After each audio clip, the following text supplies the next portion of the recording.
2024 সালের 5 June Bangladesh supreme কোর্টের high court বিভাগ কর্তৃক 2018 সালের 4 অক্টোবর বাংলাদেশ সরকারের জারিকৃত পরিপত্রকে অবৈধ ঘোষণা করার পর কোটা পদ্ধতির সংস্কার আন্দোলন আবারও নতুনভাবে আলোচনায় আসে। 2018 সালের কোটা সংস্কার আন্দোলনের পরিপ্রেক্ষিতে উক্ত পরিপত্র জারি করা হয়েছিল। শুরুতে আন্দোলন সভা সমাবেশের মধ্যে স্থির থাকলেও 14 জুলাই সাবেক পালিয়ে যাওয়া প্রধানমন্ত্রী শেখ হাসিনা তার এক বক্তব্যে কোটা আন্দোলনকারীদের পরোক্ষভাবে রাজাকারের নাতিপুতি হিসেবে অভিহিত করেন। মুক্তিযোদ্ধার বিরুদ্ধে এত ক্ষোভ কেন? তাহলে কি রাজাকারের নাতিপুতিরা পাবে? শুরু হয় এক অপ্রতিরোধ্য আন্দোলন। তার এই বক্তব্যের প্রতিক্রিয়া হিসেবে আন্দোলনকারী শিক্ষার্থীরা ব্যঙ্গ করে তুমি কে আমি কে রাজাকার রাজাকার, কে বলেছে স্বৈরাচার স্বৈরাচার এবং চেয়েছিলাম অধিকার হয়ে গেলাম রাজাকার ইত্যাদি স্লোগান দেয়। স্লোগানে মুখরিত হয়ে যায় গোটা ঢাকার রাজপথ।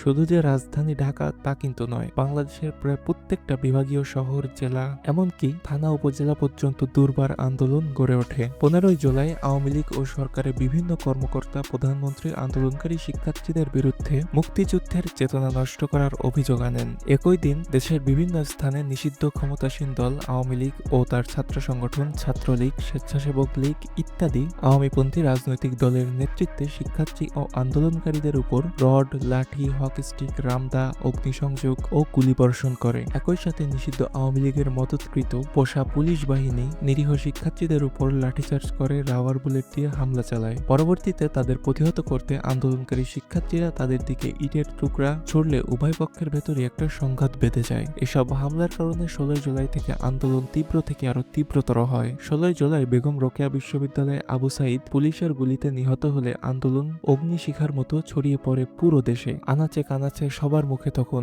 এক দফা এক দাবি। 19 জুলাই পর্যন্ত ছাত্রলীগ ও আওয়ামী লীগের অন্যান্য সংগঠন বিজিবি, র্যাব, পুলিশ দিয়ে ও ইন্টারনেট বন্ধ করেও আন্দোলন থামাতে কার্যত ব্যর্থ হয়েছে। সরকার দেশ জুড়ে কারফিউ জারি করে এবং মাঠে সেনাবাহিনী নামায়, তবে তাতেও কোনো পরিস্থিতি নিয়ন্ত্রণে আসে না। এইসব ঘটনায় কয়েক হাজার শিক্ষার্থী, ধারণা করা হয় 21,000 শিক্ষার্থী ও আন্দোলনকারী আহত হওয়ার পাশাপাশি 673 জন নিহত হন এবং পুলিশ 500 মামলা করে 11,000-এর অধিক মানুষকে গ্রেফতার করে। 11 জুলাই বাংলাদেশ সুপ্রিম কোর্ট হাইকোর্টের দেওয়া রায় বাতিল করে ও সরকারি চাকরিতে মেধার ভিত্তিতে 93% নিয়োগ দেওয়ার নির্দেশনা প্রদান করে। তবে ততক্ষণে পানি অনেক দূরই গড়িয়ে গিয়েছিল। আওয়ামী ফ্যাসিস্ট স্বৈরাচারের পতনের বিদায় ঘণ্টা বেজে গিয়েছিল। ছাত্রদের 9 দফা নেমে এসে এক দফায় পরিণত হয়। 22 জুলাই এ বিষয়ে সরকার প্রজ্ঞাপন জারি করলেও তাতে তেমন কোনো লাভ হয় না। আন্দোলনকারী শিক্ষার্থীরা তাদের আন্দোলন দফায় দফায় চালিয়ে যায়। সরকার পতনের এক দফা দাবিতে অসহযোগ আন্দোলন শুরু হয় এবং 5 আগস্ট স্বৈরাচার শেখ হাসিনার পদত্যাগ এবং দেশ থেকে পালিয়ে যাওয়ার মাধ্যমে ঘটে 16 বছরের স্বৈরাচারী শাসনের অবসান।